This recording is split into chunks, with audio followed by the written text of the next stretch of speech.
This week on the BackTable podcast. You're basically having to go really quick and suctioning so you can get a glimpse of where you need to direct your scope, which is one of the reasons why I decided to have a proximal to distal light source on that Vie-Scope, because, I've been burnt so many times with using other devices and going blind that I thought, well, if we could shine that light down the side wall and down the lumen, even if that blood sort of like came up the tube, if I suctioned it back out, will I still have enough light to see the target? And the answer is yes.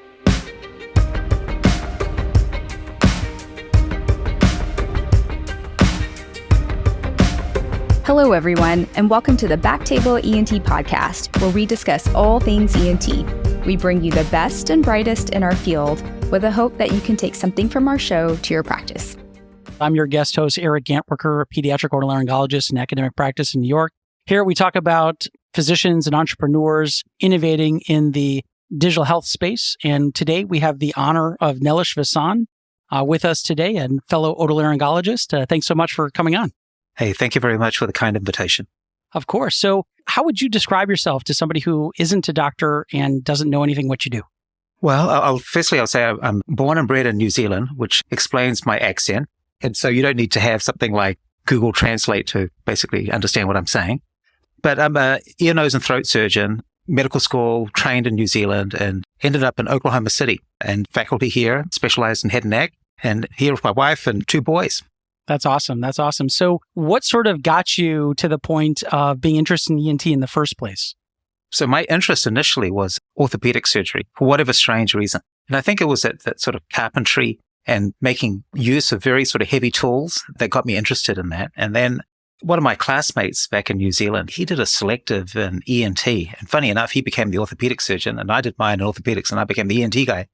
So we sort of crossed paths. And, one of the things about making up my mind was, unlike, what usually happens in places like the Commonwealth, where you sort of graduate and then you specialize by doing some rotations, I actually came up with the decision to follow the ear, nose, and throat path in my last year of medical school, which is like typically what happens in the United States. They've got to somehow make a decision, even though they've not experienced everything, and then just, roll with it.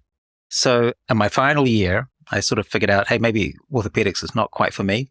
And then met some very cool ENT people because we were all cool and they're all sort of pretty laid back and they're all quite helpful. And I think that plays a major influence in your decision making.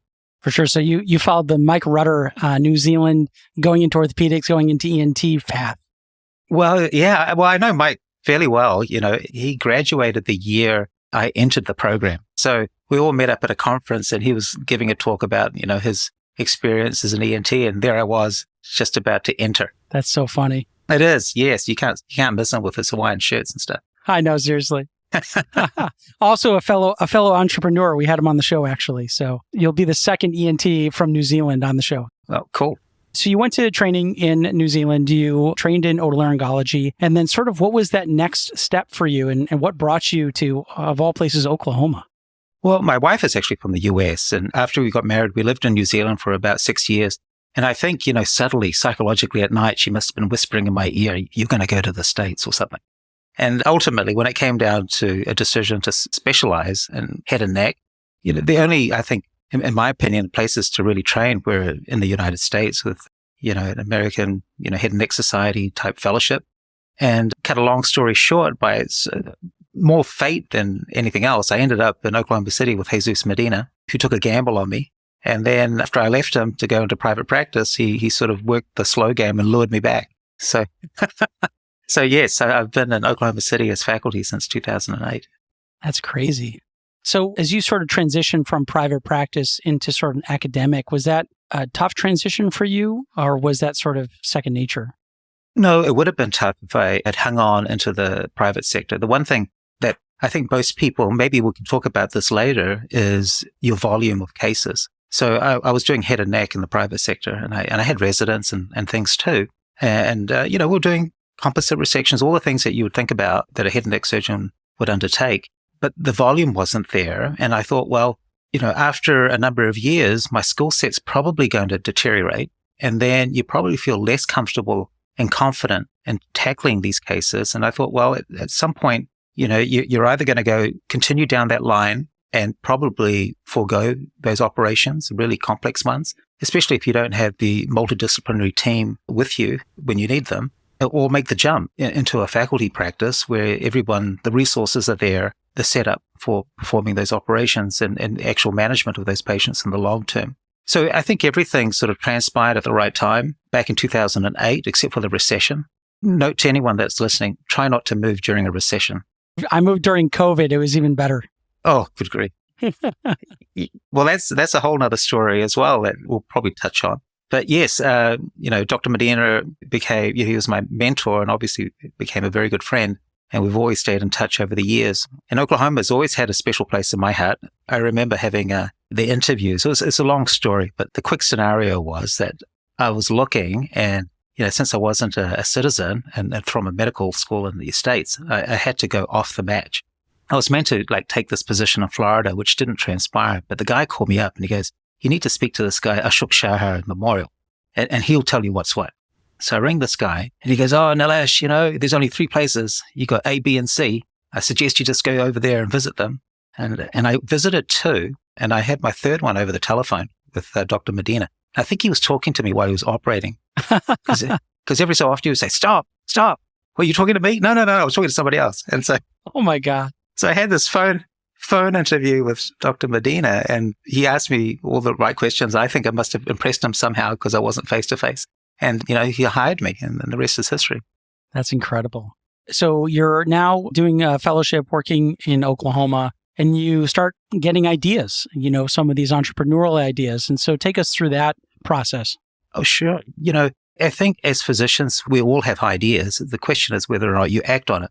And I had ideas in medical school. And I remember because depending on who you talk to, those are the people that could either make or break you, in terms of encouraging you to pursue ideas or just encouraging you that you're on the right path, the way to think outside of the box. And then perhaps later you might come up with an idea that actually might, fly. So I still remember when I was interested in orthopedics, I was wondering about the issues of hip fractures, for example, and why you put these prostheses in, but eventually you have to replace them due to all these fractures that you might get. And it was crazy. I was a medical student, really dumb. And I thought, well, why can't they just have something like a suspension mechanism like you have in your car or something like that? I just sort of spent a day just drawing out all these pictures and stuff. And I went to this orthopedic surgeon and he just raised his eyebrows and said, my God, you're one crazy fella. Disparaged the whole idea. And I felt quite deflated after that. And then I didn't really give it a shot until later when I had a little bit of time on my hands, experienced a lot of different things in ear, nose, and throat, complex problems. And I started coming up with ideas and, jotting them down. And interestingly enough, I didn't do that in any of my ear, nose, and throat training.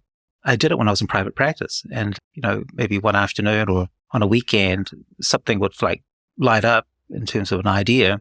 And I had the wherewithal to write everything, sketch diagrams, and then most importantly, have it notarized because it gives you a timestamp, which might play into when you sort of get ideas in university versus outside of it. So I came up with a few ideas, a few for sporting equipment too. That's awesome. That didn't fly at all because I sort of sucked at a lot of sports. And I thought, well, maybe this would make me, perform a bit better. Regardless, it was all in the same magazine. And I sent it to an attorney up in the Northeast when I was up there. And he was really kind as well. He said, all your ideas are rubbish except for this one. And I thought, which one's that? And he goes, this medical device thing where you try to help people breathe. I said, oh, well, I suppose that's something. And I didn't do anything with it until, got back to Oklahoma. And finally, you raised enough reserves to maybe take a risk. Yeah. It's such an important thing, too. And we'll talk about this a second because, when you gave our grand rounds, you specifically talked about the day one agreement. So we're going to talk about that in a second. But, what gave you the foresight to know I need to sketch this out? I need to write this down. I need to get this notarized. Yeah. Like I said, I've been aware of how some of the ideas, and no means am I an expert. I'm truly novice. Right now, people do MBAs and they go through, of course, I'm living my MBA by the hard yards, by making mistakes and occasionally getting a win. But at the end, I thought, well, the whole thing about the idea is that there's a chance that it may become patentable. And for a patent to occur, you've got to have a time when you might have actually come up with the idea. And you don't want to make it public. It sounds not very nice, but if you make it public, you can't really patent anything because it's in the public domain. So I knew that much. And so I sketched out all my ideas, not just because I wanted to put everything down, but I thought I might forget.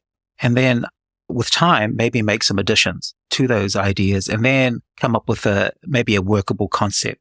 And when I look back, and I still got that old composition handbook, like, you get for 50 cents or something at Staples, and I still have it. And I've got all these ideas in it. But this is the one that actually turned into a company, the Airway device. And the reason why I came up with that is because I'd seen so many people struggle with airways or potentially lose them, and then the morbidity, the mortality associated with it. Whereas if we're around, they might ask us to assist or be there from the very beginning. And just using our tools made it so much easier, I thought. Hang on. Okay, you guys, you're going to try taking on this case. You're going to use what devices and tools that you've got. And, sometimes it works out, but oftentimes it doesn't. And then they might ask us to just, stand back and they look at you. And then you have to do your thing. And it's either going to be like a cryo and a wake trach, or you use your anterior commissure scope to get access to the airway and pass a bougie down there. And I thought, well, that seems relatively straightforward, even in cases where people think it's near impossible. So if I can do it and everybody in ear, nose, and throat can do it, why can't people outside of our field have that opportunity? And that was the impetus to make, say, essentially a self-contained, battery-powered device that you can keep in your pocket and you don't have to be in the operating room. Yeah, for sure. And for those who aren't ENTs, what does an anterior commissure scope do? Well, an anterior commissure scope is a metal device. It was actually the first true direct laryngoscope, if you think about it. But it's an enclosed barrel, and it's got a flanged open end. And ear, nose, and throat surgeons essentially use that device for diagnostic laryngoscopy, assessment of tumors, taking biopsies to make a diagnosis, or mapping out certain lesions within the larynx or pharynx before we engage in some sort of therapeutic management plan. And it's a bread and butter of ENT. Direct laryngoscopes of that design have been part and parcel of ear, nose, and throat since it's the field's inception. And the one thing about the device that we came up with, it actually mirrors Chevalier Jackson's anterior commissure scope from 1925. It's not like an ultra fancy device with a monitor and all these bells and whistles. It's a really simple tool to be used in incredibly complex situations. Yeah. Because the more complex it is, sometimes that you fall over yourself just dealing with that as opposed to managing the problem. And that's essentially how it was born. Yeah. And you're right. As ENTs, especially when we get called for airway emergencies, it's always the question, and you brought this up in the grand rounds, was, do I have more skill, or just do I have more tools, or do I know how to use them better? And so, the anterior commissure scope has saved me many a times in some difficult airways, which is sort of where it's really opportune. But was there a specific patient case or specific moment you remember, like, I have to do this? I think I had a series of patients, and I can't remember where now, but all over the place. I've been practicing for 25 years now, and it leaves an impression, not a good one, in terms of dealing with these patients. And you don't forget. And then you have to ask yourself, what could you have done better? What could you have done to make this a difference and not turn the situation into a complete cluster? And it's not just us, I think, coming into a case, but even when we are asked to assist. So I've had patients, who in the emergency room or up on the floor, my colleagues in the other room have a difficult intubation. All of a sudden it's traumatized, there's bleeding, they lose the airway, we got this can't intubate, can't oxygenate sort of scenario. They're pushing lots of panic buttons. And you do what you do, you roll in there to sort of assist them. And then you use your anterior commissure scope because, we can use the left hand and the right hand. We've got no dogma. You can use the left side of the mouth, for example. We've got a lot more versatility, I think, and we're not bound by certain, I think, artificial rules. So we make it get to the airway. And then we just have to do a Seldinger technique because it's much easier to pass a 5mm bougie than a size 7 endotracheal tube, right? And 100%. Right. And then you can nail the airway and you usually save the day. And a lot of people know that, Eric. It's like one of the first places that utilize this scope is Johns Hopkins. They developed their difficult airway response team, the DART, and they put the metal anterior commissure scope with the light box and cable on their cards. And, and it's Dr. Barty and his team over there that brought that on, and they've researched it. And that knocked down out of OR crikes by, over 50% just by having otolaryngologists involved in airway management in the hospital. And I thought, well, you think about that. What would our paramedic colleagues, respiratory therapists, CRNAs, small rural hospitals on the outskirts of Oklahoma that may not just have, a video laryngoscope in every OR or in the recovery room, they have budget constraints. So there's lots of different groups internationally and even in the United States that I think could benefit from different methods of accessing the airway. Yeah.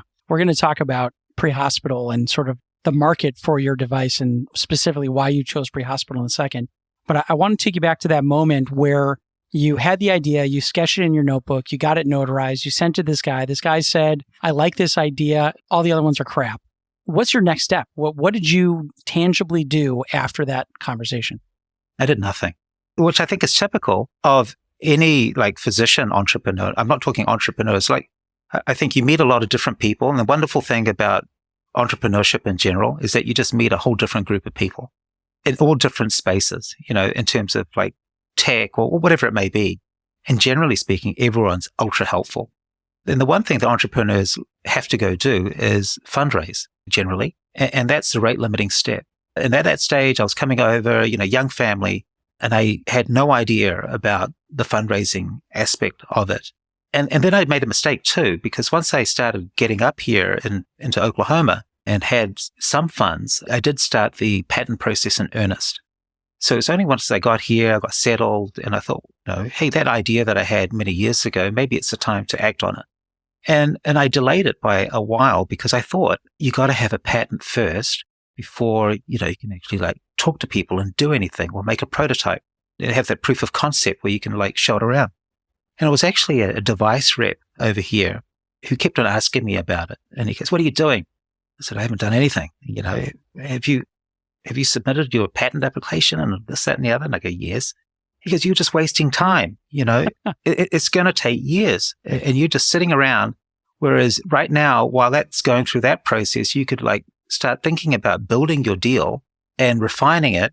And then you don't have to like waste more of your patent period after getting a patent, which was like really sage advice because I had 5 office actions for my first one.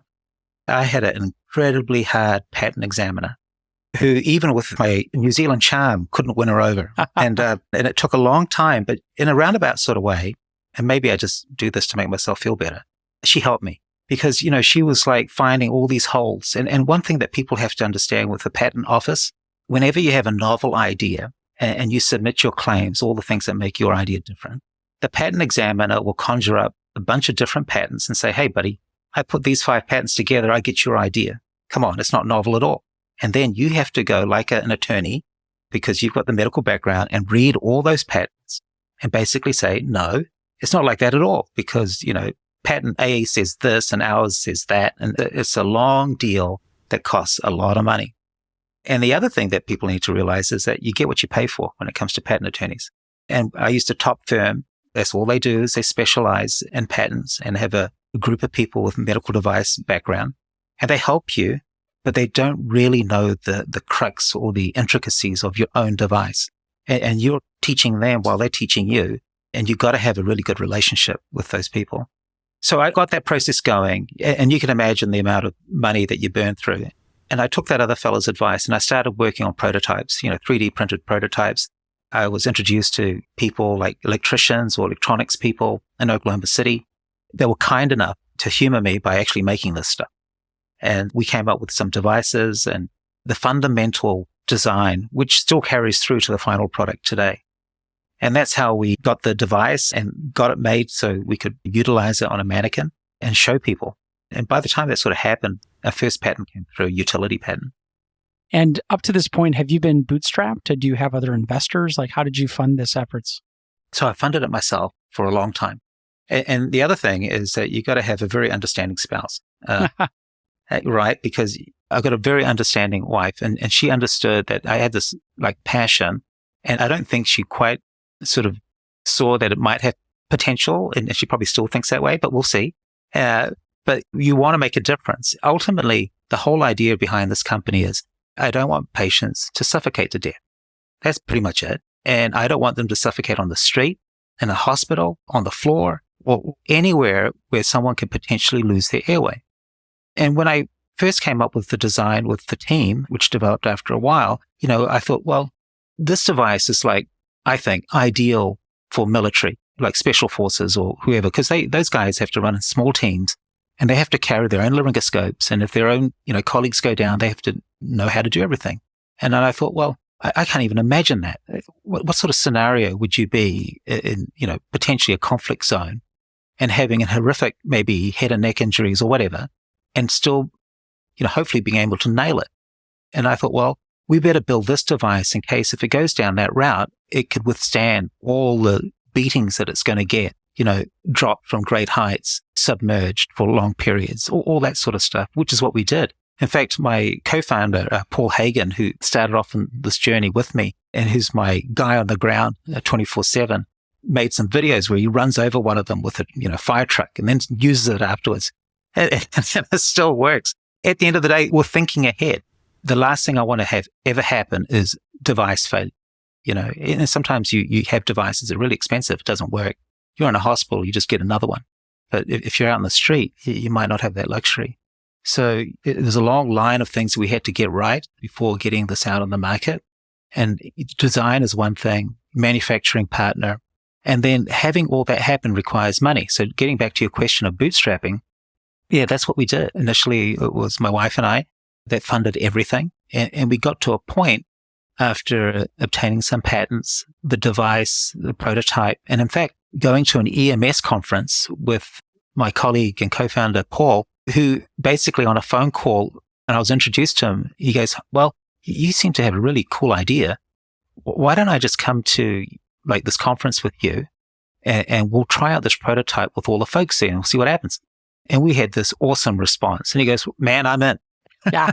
He saw the response, right? He saw the response. That's the proof of concept, right? Yeah. These booths that you have to purchase, the flights, everything all costs money. And a lot of times people don't want to do that. And that sort of nixes the idea there and then. But I took the risk and we both went down and it was wonderful to see people's responses. You could tell the people that they're sort of a little bit stunned because at the end, they may have lost somebody. And then they think to themselves, man, if I just had this thing, maybe I wouldn't have. 1,000%. So as you go through that and you have this proof of concept you did 3D printed, now as you think about scaling and you think about funding, there's so many roads that people can go down, right? They can go down the angel investor, the VC funding. We can go down the SBIR. They can even go the academic route. They can go an incubator route. What sort of other avenues did you investigate before you sort of finally decided how you were going to fund your entrepreneurial effort? Well, the whole thing about the United States is that there's certain areas that are, way more mature than others. And I think the majority of places for health sciences are on the East and West Coast, and maybe even down in Texas and Dallas and Austin, where a lot of people have set up shop. And you have a certain group of people that are familiar with, medical devices or, biotech, pharma, or all these other different areas. And I was in Oklahoma, and the one thing I did do, with credit to them, is become associated with an incubator here. I think we've only got one. And they gave me an education, learning about how you might raise your pitch deck, how you might present your idea to other people and things like that. And I still connected with them, but, I never received or asked them for any funding. They have term sheets and you have to become a little bit of an attorney yourself to figure out what sort of deal that you might be getting yourself into. But one of the things that they'd organized, which was really funny in retrospect, was a pitch competition here in Oklahoma City. And they said, oh, we would like you to talk about your stuff. And we've got these two other guys. So front up, there was this wonderful venue and I'm sitting at the table and one guy had this idea, which was a bit like Pinterest. And then this other fella had this Pandora type thing. And I'm sitting there and these guys, they both said to me, man, we feel really bad sitting next to you because look, we just come up with music and crap. And you've developed this thing that might save someone's life. And we're sort of sitting and we're all chatting. And I had the first presentation, I gave it. And then the other two did. And there must have been I don't know, maybe 200 people in the room. I might be over exaggerating, but it was a lot of people. They all flocked to these other two guys and only two people came up to me. And one was a nurse and she goes, I like your idea. Good luck. And this other fella, he goes, you might have something. Pseudo validation, right? And meanwhile, these other two fellas are being swamped. It's like some sort of rock concert and they're just walking out onto the street and getting mobbed because people are thinking, hey, these guys are going to be the next Google or whatever it may be. And they're thinking that that's where I've got to invest my money. And I don't blame them because of the rapid fire trajectory that a lot of these tech companies have. But for the health sciences thing, you need people that have previous experience. Usually they understand it's a long game that you have to play. It might take years, and because you're dealing with physicians. And, if you ever look at the adoption curve, the physicians are right at the very end on the right. Late adopters. They're beyond the late, right, beyond that. And I didn't quite realize that until, I read Jeffrey Moore's book, Crossing the Chasm. And if anyone wants to read that book, that's fantastic. It gives you a really good idea of how things might work in tech, but it's applicable to any idea that you might sort of start up on. So after I got that initial prototype out and I connected with Paul and I set about refining things. And Paul was based in Seattle at that time. And I think that was good fortune as well as good management, because he had a lot of mentors and associates there that he was bouncing ideas off of. And eventually one of his associates said, well, when are you going to ask me to invest in this company? Because he was a design guy and also was instrumental in the development of the Sonicare toothbrush. Oh, wow. Yeah. And he had that background, and he had all the manufacturing contacts. And so our Vie-Scope's actually made by the people that made the Sonicare toothbrush. Oh, that's cool. I didn't know that. So, all these concentric circles are getting tighter and tighter. And they introduced us to their design team based up in Seattle. That's Workshop 16 with Jed McCann. And he's an awesome guy, because we were doing all of this online, having these evening, Zoom type calls, looking at SolidWorks and trying to refine the design. He'll send us a prototype. And eventually we got to a point where we could produce it. And the only ISO facility that could do that was based in Indonesia. And Paul went over there and spent a week with the manufacturers to refine that device and just iron out all the little kinks in it and made it the device that it is today. There's certain standards for laryngoscopes, and, it's got to withstand 15 kgs, and we made ours withstand 30. There's all these extra things that we wanted to sort of make bulletproof. And that's essentially how it took off. We got to a certain point that you just have your head above water, that somebody can see it. And then you can put your arm out, and then they can grab you and pull you onto the boat. And so that's our seed round came from. And that gentleman up in Seattle had a syndicate of people that followed his lead. And that's where our original funding came from. We've had a few rounds, family, friends, and things like that, but we haven't gone VC. Yeah. And this is still a private company. Is there a specific reason why you haven't, or are you waiting till you get a little bit of market growth, or what are you waiting for? Yeah, well, at the end of the day, there's a pros and cons of anything that you might want to do. And I think people are sort of sitting in the background. They're probably just wondering, where's this company going? A lot of people like to sort of take their time before they might engage, but we know a lot of people. Ultimately, the device is a bit different. The whole thing about Airway is that even though ENT are asked to come in infrequently, but at the worst possible times during a patient's airway issue, we don't hold ourselves out there as being the airway experts publicly. Even though maybe privately we know that we can handle pretty much everything, both in children and in adults. But it hasn't really been a thing up until the last few years. Academies this week in Nashville, and, usually now they might have 2 or 3 instruction courses on difficult airway management, because our approach to airway is completely different, I think, than lots of other groups. And I'll give you an example. When I started really getting into this and we were researching it, if I was to give you a patient, Eric, and I told you, hey, this guy has a tumor, and you knew that ahead of time, I think 99% of the time you would have somehow done a flexible scope or something in the office, and you would have an idea of strategy going into it. But you just think, some of our anesthesia colleagues don't do that, and they go in blind, right? And sometimes it's a surprise. You have to tell them, hey, listen, there's this tumor there on the right side. I know you guys always pretty much go down the right side, but that blade's going to hit it, and it's a friable tumor. You're going to make it bleed, and then they'll make an adjustment or something like that. So what we did was we had a study where we thought, we don't want to have any arguments with our colleagues. Let's get them on the same page as us. Let's scope these patients that are relatively stable. They're difficult airway, but stable in the holding area. And we'll all look at the monitor together. And we had a little template pro forma. And, sometimes you see these massive base of tongue cancers or whatever. And our colleagues are looking at it and they can't identify the anatomy. And the realization hits, okay, well, our tools are going to dig into that mass. Right. We need to do something else. And that study showed that we had a 50% change in management. Holy cow. Right. It was a small study, but still, yeah. it was 50%. And the fiber optic skills, the skill set there is changing, I think, for lots of different reasons. So oftentimes it's my residents, myself, my fellow that are performing the fiber optic, or we use the anterior commissure scope awake using some Presidex or something so they don't lose the airway. So there's a lot of, give and take. And the one thing about our anesthesia colleagues, they've come up with all these airway algorithms, but oftentimes based on the tools that they're comfortable with and have been taught to use. And then if you ever look, I don't know if you've ever looked at these, but almost every country has its own airway algorithm. But if you look at the end, it's things are a mess now. So do anything you can, including rigid bronchoscopy. But I don't think hardly any anesthesiologists know how to perform rigid bronchoscopy. That's us. Yeah, I've never seen anybody do that from anesthesia.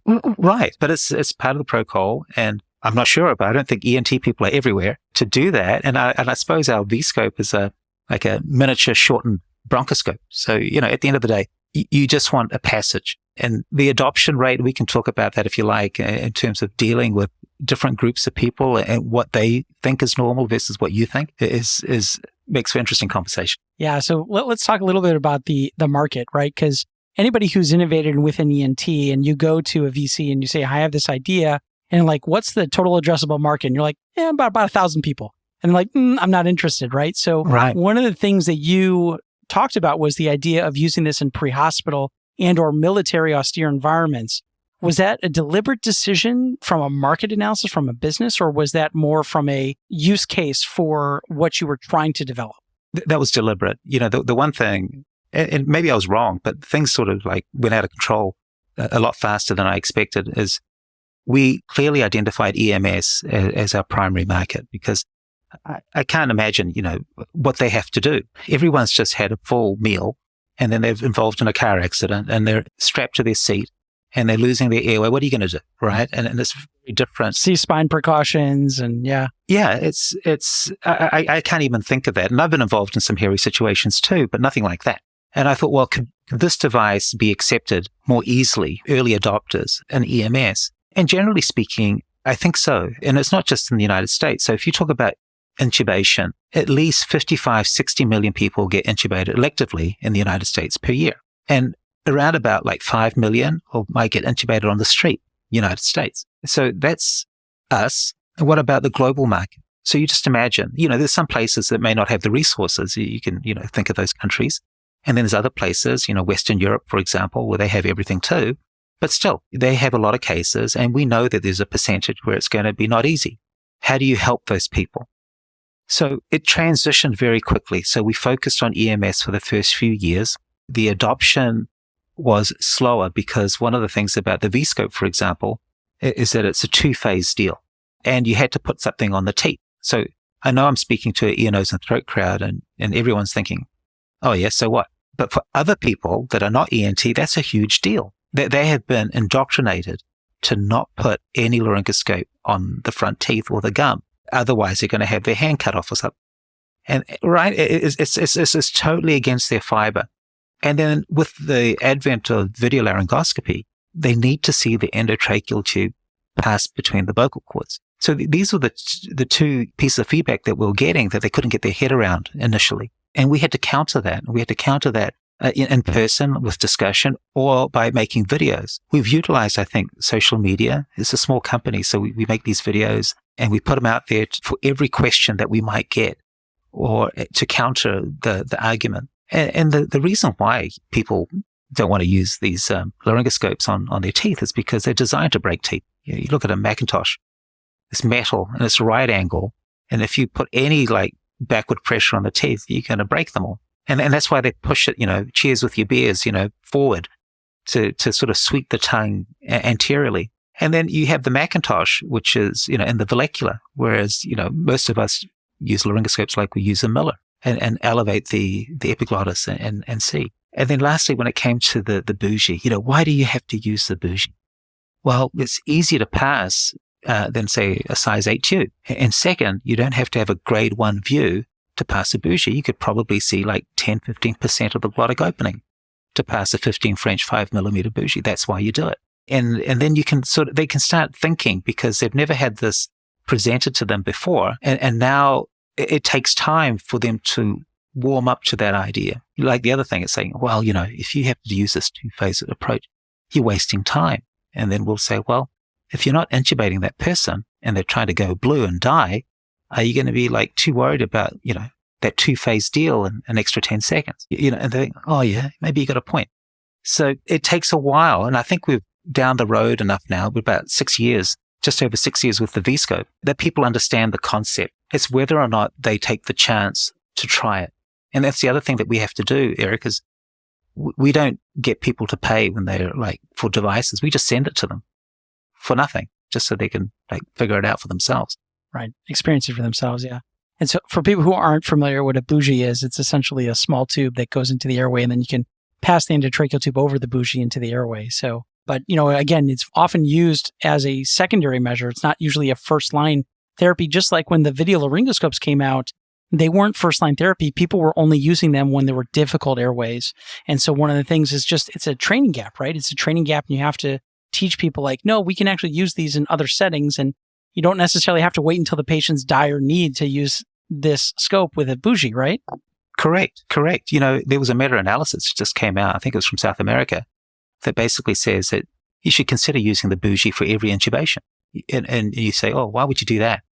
Well, you've got to be familiar with how to use it. So, if things really do turn to custard, you're familiar with how to utilize the bougie and effectively, insert it, as opposed to in situations where you're panicking and now you're thinking about the bougie. The one thing that I've had on my travels, and you mentioned COVID earlier when you were relocating, is that it changed the market significantly. And the one thing I always say to folks when they sort of challenge us is that they get defensive and they think, oh, you're coming in with this device to replace video.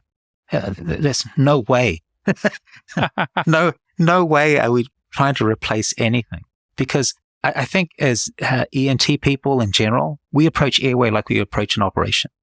I like the fact that this podcast is called BackTable. Your BackTable should be full of stuff, certain tools and forceps and stuff. And then when you do your operation, you might select something from there to help you. Whereas right now, what's happening, there's a certain group of people who are video laryngoscopy advocates, and they're pushing to have video laryngoscopy used all the time for everything. And I like video laryngoscopy and I use it too.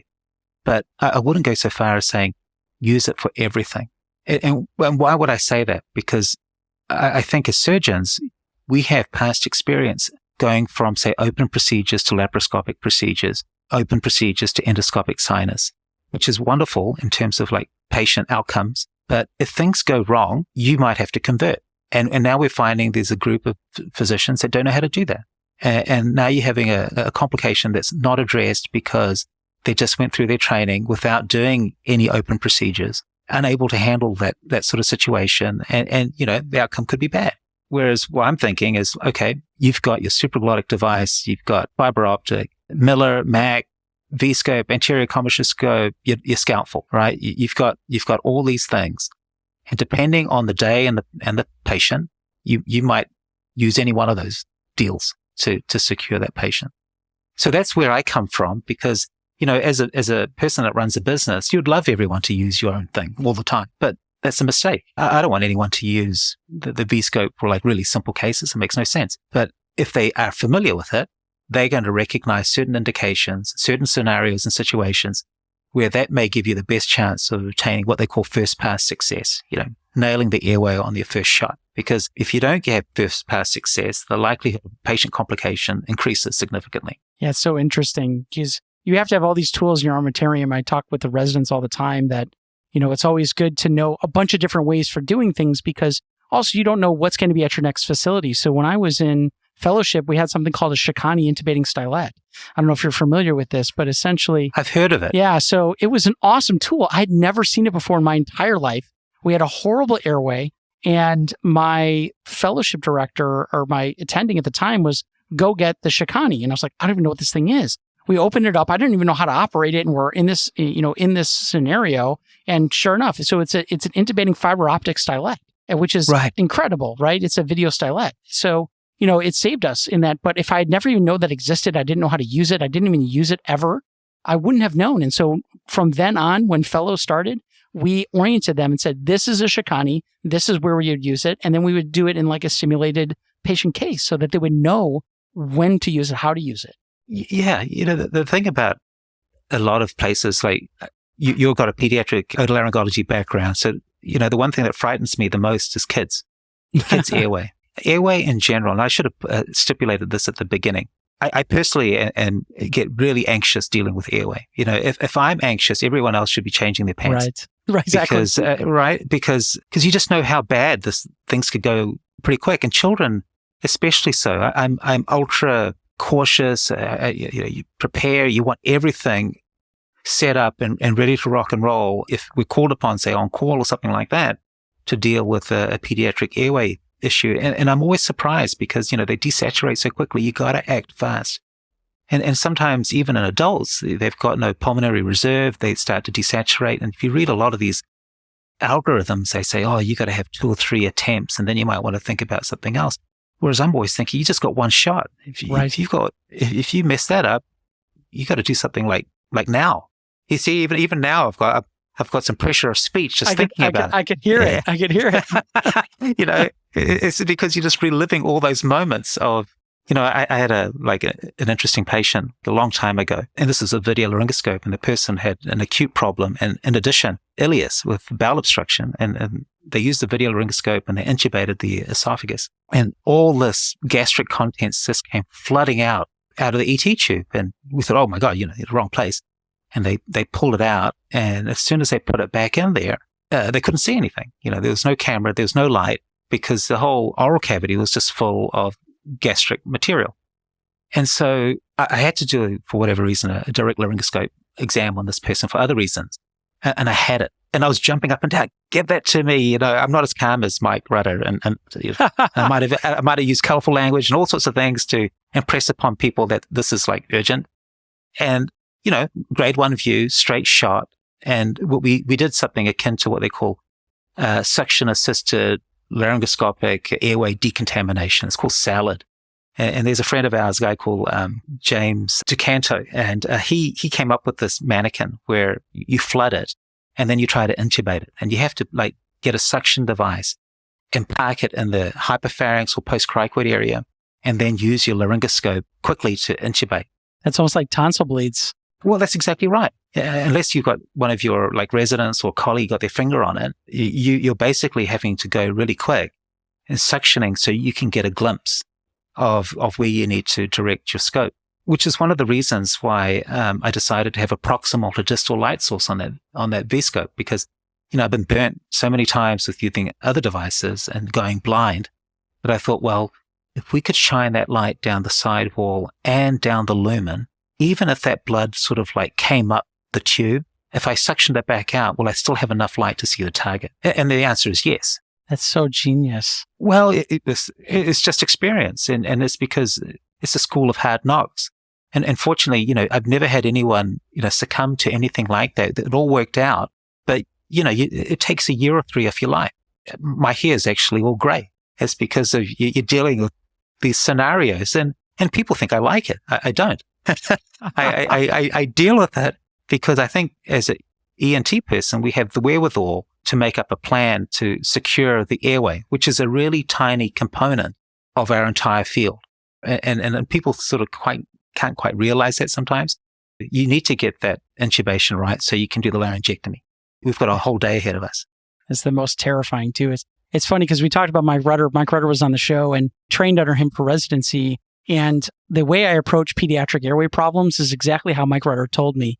And it was, you come in jovial, you make humor, and you lighten the mood, because if you get afraid, you get scared, everybody else does. And your manner with your doing this and your confidence and your demeanor totally changes how everybody else operates in the room. And I credit Mike Rudder for teaching me how to manage those situations. And to this day, I still do it. And everybody knows if I get quiet, it's a problem because I tend to talk a lot. But that was the same with Rudder. If Rudder ever got quiet, you got a problem, right? And he never really gets quiet, right? So. Well, maybe with the opposite. I can't remember which part of the island of New Zealand he's from. He's probably for the more fancy part compared to me. But he has a certain calmness about him that I can understand. Maybe in Oklahoma, if I was too nice, they wouldn't pay me any attention. But at the end, the outcome is the same. But, there is urgency. And, I sometimes remember watching that. I'm not sure if you're familiar, but there was this woman who passed away in England by the name of Elaine Bromley. It was a tragic case of losing the airway. It happened in the UK, but they got Australian actors and they swapped genders of everybody to make a video about it. And I remember watching it. And if anybody listening, you can find it on the net. And everyone's saying, thank you. Can you pass me the laryngoscope? Oh, thank you very much. And I think, and I'll just screaming, get me that, whatever. And like, let's move. You're wasting time. Let's rock and roll. This is one shot. Just do it. And if you ever watch that video, it eats you up on the inside because you know what needs to be done. But the folks that were in that situation obviously were waiting for each other to take the lead. And that's, I think that's one thing about airway management, which is really interesting in the hospital. So going back to one of your questions about addressable market, very quickly, we got into emergency medicine, anesthesia, all these different groups, both here in the United States and overseas. And I was worried that we're spreading a bit too quick. And how do you deal with that? And the one thing is you got to have really good distributor partners. And we identified that one of the other people that's involved with us is a fellow called Claude Nunlist. He's our director of international sales. He has a Rolodex that's pretty thick if people remember what a Rolodex is. And he contacted all his, colleagues that he had done, business with in the past and introduced them to our product. And oh, wow. Many of them just, became stocking distributors and understood what we were trying to sort of promote. It took a bit of work. You can't just tell people, oh, this is a Vie-Scope and you use it like this. You have to show them on a mannequin and give them some scenarios as to, how it could be of use to them. Yeah, we're going to talk in a second about sort of the future of the Vie-Scope and Adroit Surgical. I want to really quick take a short time back. Nobody comes with one idea that automatically becomes a company, becomes viable, starts generating revenue. What are some of the failed ideas and things that you learned about? Because you had talked about them during the grand rounds, about some of the things that didn't work out that you actually took some steps towards actually developing. Yeah, I'm also the program director here. And one of the things that was concerning me a lot was all these work hour stipulations. And I thought, man, we basically have to trust our residents to get this down right. And if they forget, well, worse, they make things up, it's not right.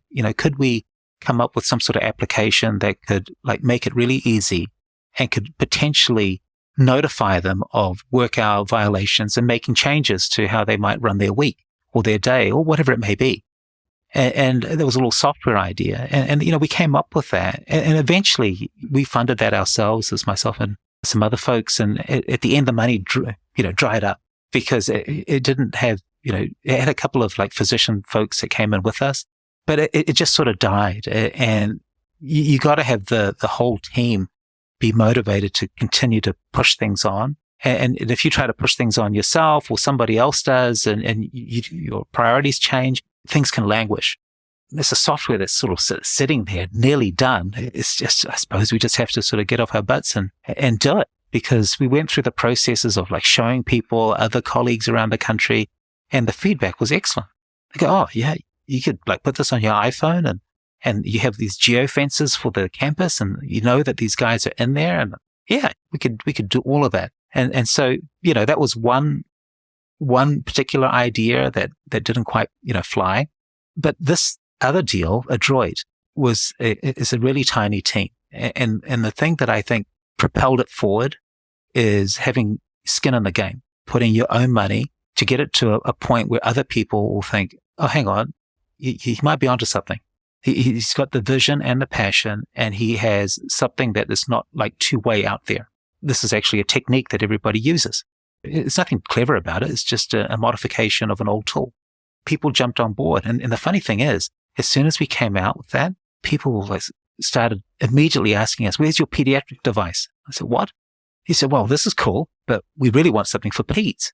And, and we had to get to a certain point before we started thinking about, hey, how could we come up with a pediatric? So 2 years ago, we started on that process, and we just released, the baby V. Oh, that's awesome. Which is a, modified Parsons 3, which is another get out of jail device that we use. Oh, that's awesome. Have you gone through the process with FDA and everything with this, or how does that work?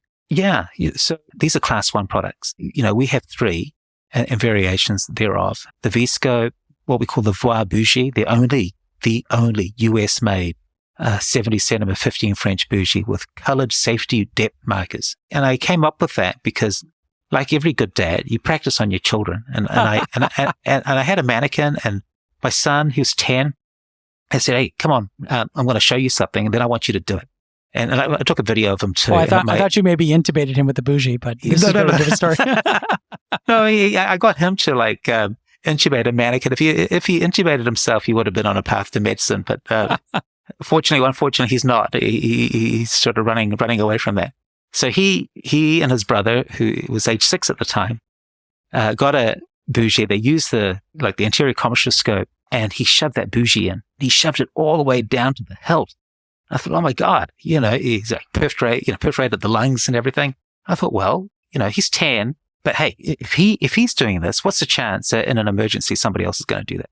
And I thought, well, maybe we can come up with a bougie which has some colored bands, because the dimensions, as you know, after about 10 was pretty much the same. That at the green that you stop at the front teeth or the gum, and you can keep it static. And Paul identified this manufacturer in, Orange, California, Truer Medical, Cherie and Tim Truer, who are really awesome, who gave us the time and worked with us to figure out how do you put this type of coloring, which is biocompatible, that can go through the FDA onto a bougie.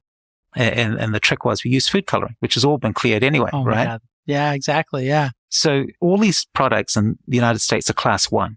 And class 1 means that you can just, as long as it's made in a ISO standard medical manufacturing facility, once you register it with the FDA, you can put it on the market, and all laryngoscopes are like that.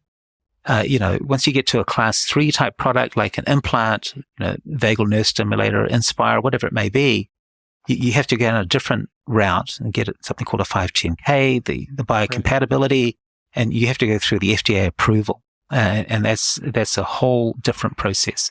A lot more time and significantly more money. So we talked at length about all of this stuff, and it's been incredible. What's next for Adroit and the Vie-Scope? So things grow organically. And you see, that's silly again. I never concentrated on my own people, my crew, right? The ENT folks. I always thought of the EMS, anesthesia, emergency medicine, here, there, and everywhere. And then one of my ENT colleagues said, hey, we're just using your Vie-Scope for direct laryngoscopy. Did you know that? Why?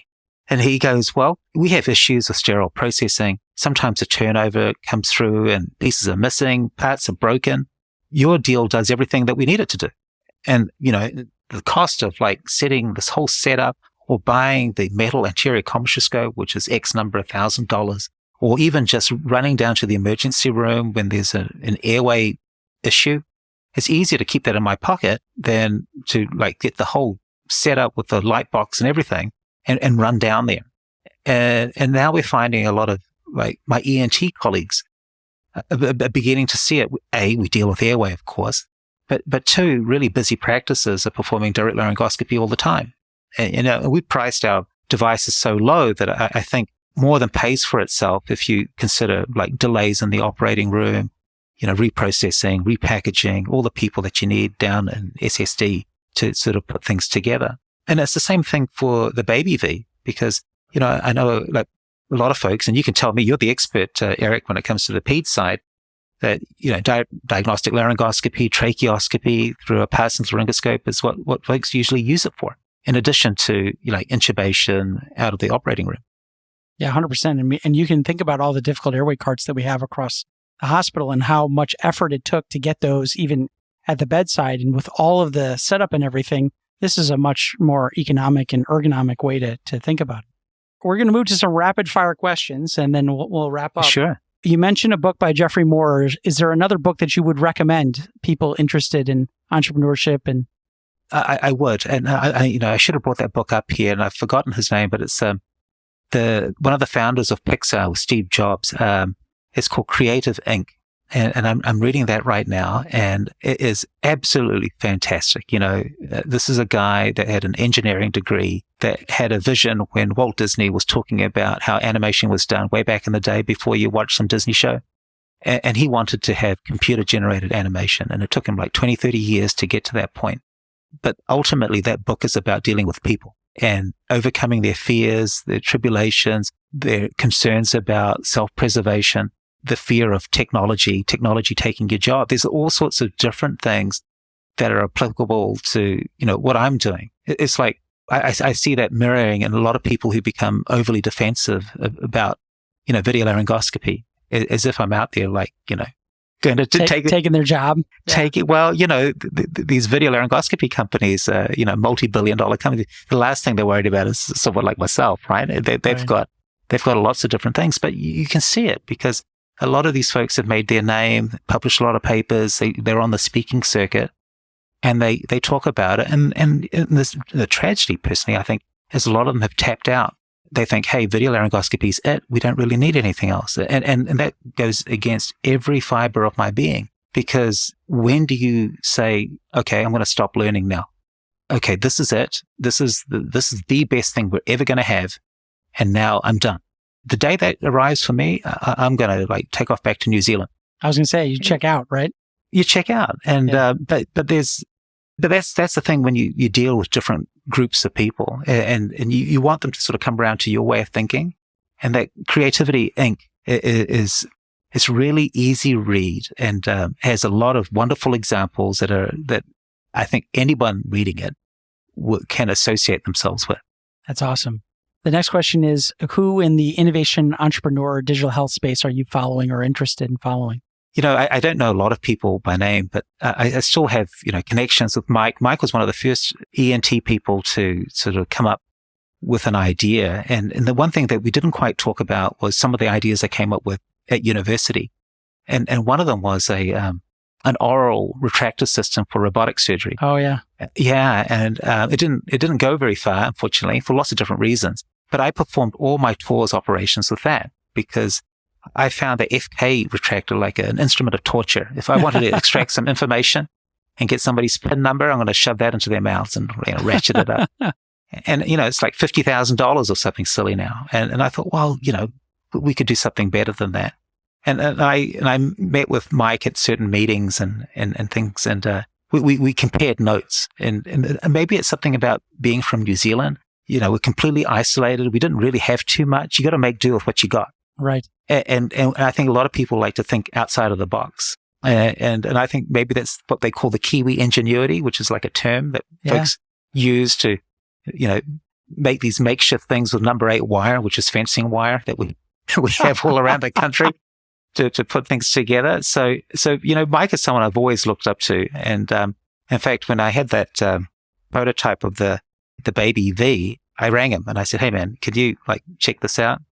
And he goes, oh, Nilesh, people send me stuff all the time. Yeah, sure, send it to me. And he goes up to him, and the day he receives it, he calls me and he goes, man, people send me crap, but yours is actually pretty good. It's, and I thought that's the validation I need. Thanks, buddy. Well, I'll get on to the next step now. But, we did that with lots of different people, not just here in the United States or with Mike, but with, other pediatric folks here in Canada and overseas. And you need to do that. Whereas with the Vie-Scope, I didn't. I thought, hey, this is a good idea. I'm going to mirror it and I'll just push on. And, I've met other people starting up along the healthcare route, and people just ring each other, cold. I've had a lot of people just email me and say, hey, can we just chat sometime? I've got an idea. And I've done the same. And, as a big name person to follow, I suppose I can't really, other than the tech people, the tech giants that you feel that everybody knows, a lot of the folks are people just like us, Eric. They have the idea and they're just sort of starting off. Yeah. I think I've experienced the same thing where I'll just email somebody who's relatively high up or somebody I admire on LinkedIn, and they'll get back to you. It's such a collegial environment. It's not competitive in any way. And Everybody's been really nice in this space. Connecting to you, how do people connect to you and how do they find out more about Adroit Surgical and the Vie-Scope? All my details are on LinkedIn. The one thing I didn't want to do, and I'll tell you a story, was be on social media. And reluctantly I had to, and I did LinkedIn for a long time. And then I went on that cancer called Twitter, which is absolutely terrible, but you do get to engage with a lot of people in the airway space of different specialties. And I first, was coming out with the company and, I'll challenge them a little bit. And I got beaten down. They would slap me around because they thought I was just a manufacturer as opposed to like a physician. And then I had to out myself. And then I created this handle and I facetiously called it, Airway Legend, deliberately. Just sort of like, because I'm not obviously not an Airway Legend at all, but I thought, well, let's just pick a name that they won't forget in a hurry. And a lot of it became a lot more collegial and, measured in terms of our conversations. But people are very protective of certain things that are a part of their identity or specialty. And I don't really want to get into that with them. All we do, I think, is offer an alternative and give them an opportunity to try something different. If you're waiting around for an ENT person to perhaps, salvage a situation and or cut the neck open and you've never done that before, what's stopping you from doing it? Nothing. It's just the willingness to want to learn something different. Well, Nilesh Vasan, thank you so much for being on. It was such a pleasure. Please connect on LinkedIn if you dare, and Twitter if you dare. Thanks so much for everybody for listening, and we really appreciate you coming on. Thank you very much for the invitation, Eric. It was a pleasure. Wonderful.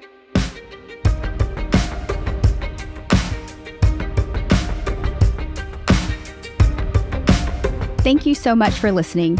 If you haven't already, make sure to subscribe, rate the podcast 5 stars, and share with a friend.